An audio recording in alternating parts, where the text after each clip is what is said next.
This is the city, Mankato, Minnesota. It rests at the confluence of the Minnesota River and the Blue Earth River, stretching over 3 counties: Blue Earth, Nicollet, and Le Sueur. The city organized on May 11, 1858 by Henry Jackson, a one-time Justice of the Peace and Postmaster. Like most Minnesotan cities, its name came as a result of an error on the town charter.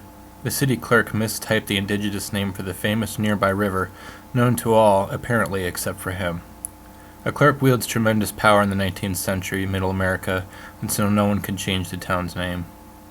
A cancerous cloud of dark misery has long hung over the city. It is the site of the largest mass execution in U.S. history, and it was also home of the Minnesota Vikings summer training camp for 52 years. Its greatest shame is still largely a secret, and as the ailing, bedraggled fifth largest city limps slowly into the 21st century, its oldest rotten wound is about to be reopened for all to see.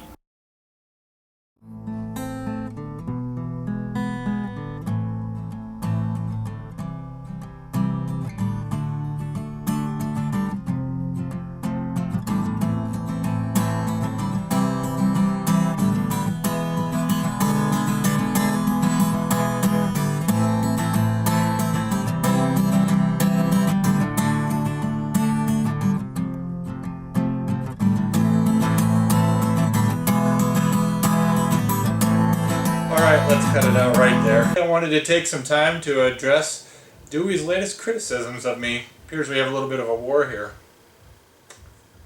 Let's see what old Dewdrop has to say.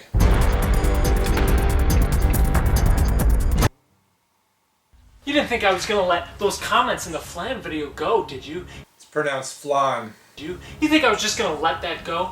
There's no way I'm gonna take that from John. First of all, let's talk about how I like seeing you angry. It's real charming.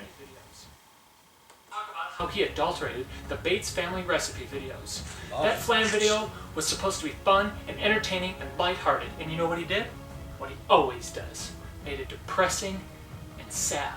As for me being ungrateful about the unsolicited vlog, this is what almost all criminal lawsuits are based on.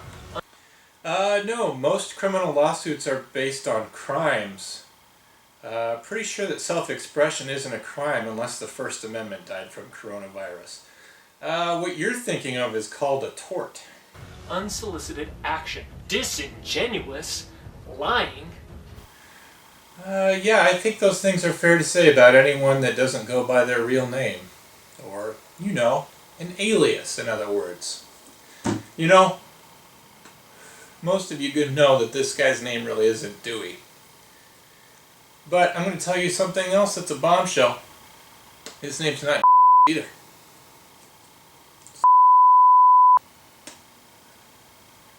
All about production value? I don't think so. What are those Edgar Wright style smash cuts? You got me in a box there, cheekbones. The problem is that my viewers expect a certain level of production value. I mean, look at you. There in your basement, where you spend actual free time. I'm sitting in the place where I park my car. I work hard for my viewers. Your vlog.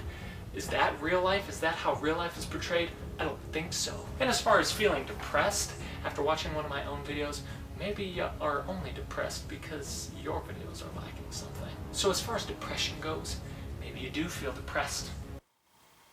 Yeah, I'm depressed. It's a real thing, man. After watching one of John's vlogs. But you know why? He wants you to feel that way. He wants you to pity him. Yes, I will take pity.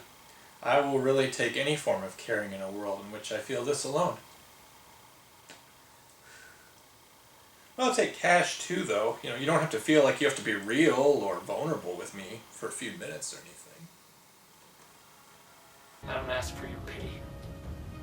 Prouder than that. You're proud that you didn't ask for pity? I mean, shouldn't that just feel like nothing? Or normal? I don't know, man. That's a lot to unpack there. Grammys were only to prove that someone likes Snarky Puppy. You're someone. You're one guy. One more thing. I'm looking forward to it. And the one thing, we got this from last stop. You're in town, last stop CD shop, and the one thing I love about some gems you can get from them, this is like in its packaging still.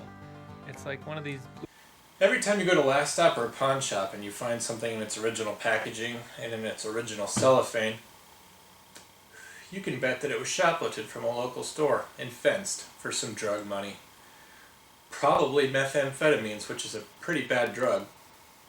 So you can stop being a patron of human misery at any time. Or don't, I'm not the boss of you. But maybe you just don't want to brag about enabling the fall of mankind. Well, anyway, let's get back to small town history already in progress. There's little good in the small towns of Minnesota, mostly indifference spiced with an occasional vapid evil, or worse, a conscious one. Each of these towns acts as a malignant cell in a huge cancerous mass in the body of our country. If Satan is real, and it is his intent to devise something that would bring the human race eventually to his knees, it is hard to imagine that that invention is anything other than the state of Minnesota and all of its savage people.